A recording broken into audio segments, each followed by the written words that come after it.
day. But if you are yet to go through that, I'll advise you go through it. It will help you. I also advise you go to the previous video on derivative, on limit of function, and all of this series will help you to have a full grasp or understanding of what Mr. or Tutor Yomi is looking at. Okay, so we are considering in this, we're going to follow same procedure we followed yesterday. So we have x raised to power s cubed. Like I told you yesterday in the last video, we said that this is apply changing y here and here apply changing x. So this is what I'm saying. Do it. Then here you apply change in x and then you put your cube. The next thing is your minus y from both sides. Minus y from both sides. So obviously you do this. So minusing y from both sides. The y here will cancel here, and so you are left with this. Change in x 1/3. And what's your y? From what we have here, your y is this. Okay, looking at this now. So you have this. When you look at this, it's a little bit different from what we did in the last video. In the last video, we had x changing x squared, and then we expanded this. It was very easy to expand. You could use Pascal triangle. I made mention of Pascal triangle, but I'm sure you know, if you have heard about binomial expansion or binomial theorem, Pascal triangle has limitation.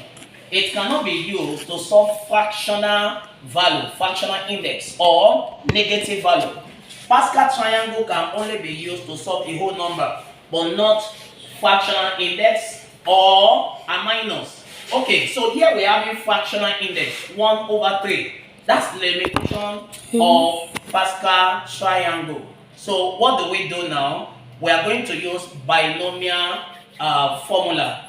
In the binomial formula, what do we do? So you'll recall in the binomial formula that 1x raised to power n is 1 plus nx n minus 1/2 factorial s squared plus n minus 1 n minus 2 over 3 factorial s squared x cubed, and so on. This is what you have. Okay, and this is the knowledge I'm going to apply in taking care of here. Just you leave here, leave this. This is what I'm particular about. So you have change in y, and then you have your x. You could keep this here, just leave it there, and then you could call it your equation 1 as you leave it there. Okay, so we have change in x, and then we have this. Now you bring this out, x, so you can have 1. You're trying to achieve what is here. So this is n over x, and then you have this 1/3. If you observe very well, you will discover that this is looking like this.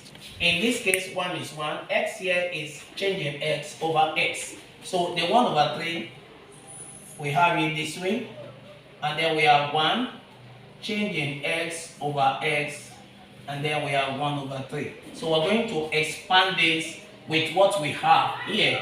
Expanding this. So we have 1/x. So expand now, following what is here. That's quite simple. So we have 1, 1. What is n? That's the question. What's n? What is n? N is 1/3. So we have 1/3. What's my x? My x is change in x over x. So change in x over x. And then I come to the next one. What's n again? 1/3.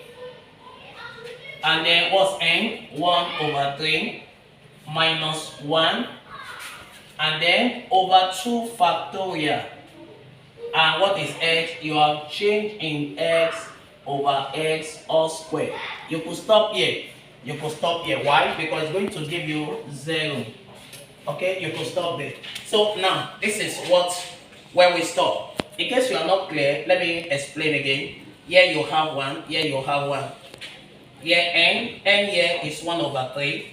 1/3. Our x here is changing x over x, and that's what you have there. N 1 over 3, that's what you have there, n 1 over 3 minus 1 over 2 factorial.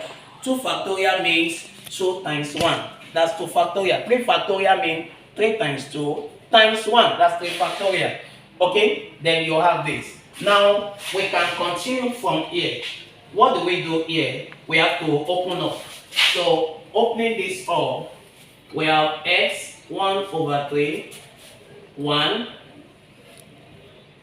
So here we have change in x over 3x. And then we have plus 1 over 3.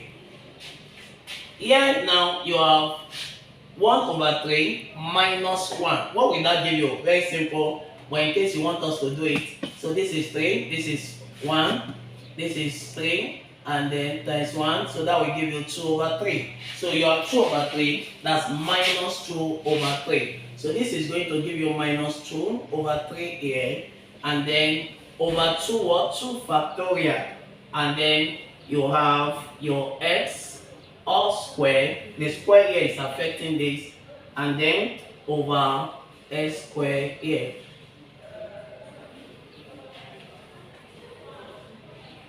So that you have. Then you could continue like that. 1 over 3, 1. And then here you have change in x over 3x. And then look at this. This is so simple. Plus times minus, that's minus.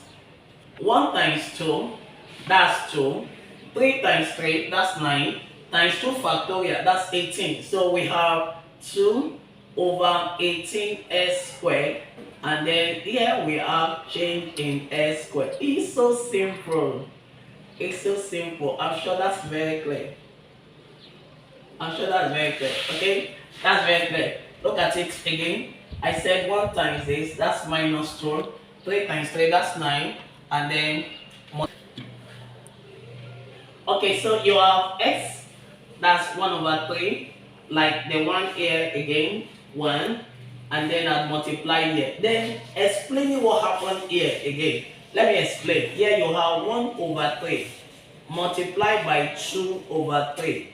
Then 2 factorial means 1 over 2. That's what you have there. So 1 times 1 times 1, that's minus 2.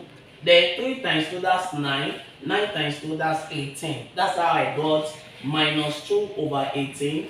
And of course, our s square here is the s square. And our change in s square is our change in s square here. I'm sure students, you can understand what I've just done there. Okay, the next thing is you have this. Now, I could just open up the bracket. Opening up the bracket now, I'm going to have x 1 over 3. Please follow. And then multiply this with this. You're going to have 1. You're going to have x 1 over 3. Change in x over 3x, multiply it by this, you're going to have 2, change in x squared over 18x squared, then 1 over this, minus, considering equation 1, remember we left something there, that's minus our x 1 over 3, so I'm bringing it back here now, and that's our x 1 over 3, so I could cancel now, cancel it out. So cancel it out.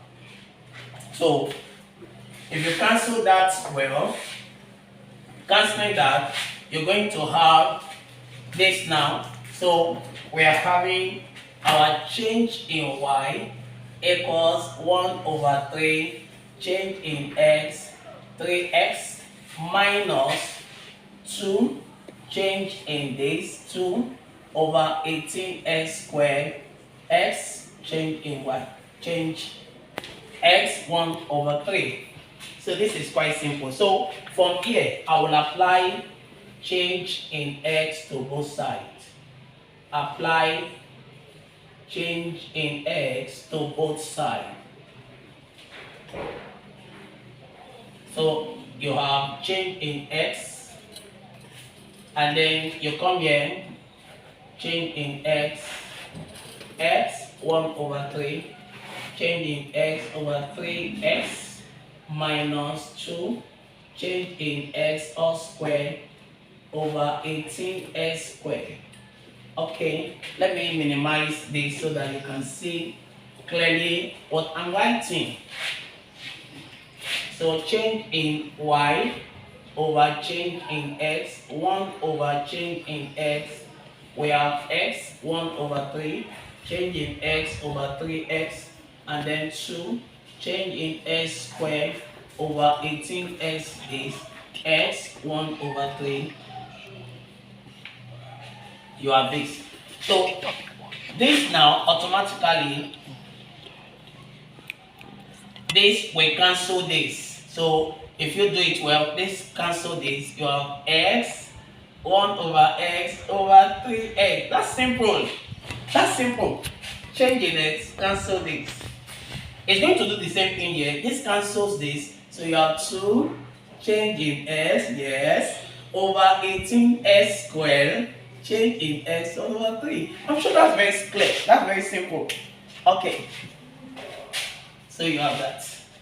So what's the next thing here? I will say that limit. I told you the video that has been uploaded on limit of a function. Please take time to go through that. Okay? So limit as change in x is tending to 0. So my dy, my change in x will be tending to dy dx. So please let me wipe this part. I believe it's been copied and it's been understood by you. So you have that. So dy dx is equal to 1 over 3x minus 0 over 18x squared. So this part, anything 2 times 0, that's 0, divide by 0, everything here equals 0. So our dy dx become x over 3a. I don't want to leave it this way. I want to make it fun. So applying the law of indices, you have 1 over 3. Taking this off, you have x 1 over 3 minus 1. That's 1, 3. That's 2 over 3. You can further explain it, but this is the final answer. That's the final answer. And in case you still want to express this further, this minus 1, then you have 3, you have root x, that's this 3, that's now you have 1, you have 3, that's the root here, then you have 3 outside, and then you have 2. This is the final answer. It's pretty simple.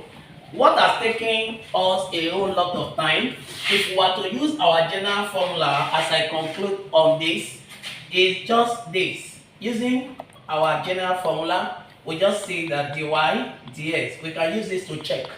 1 over 3 comes down. Then 1 over 3 minus 1, that's 2 over 3. Isn't that simple? Just 2 lines. But we have to go to the first principle, and then taking us a whole lot of time before arriving here. I want to believe it's quite understood. And in case you're just joining again, please don't forget to subscribe on this channel and also press on the notification button. Do have a wonderful time. Okay, this is Tutor Yomi. I remain my humble self.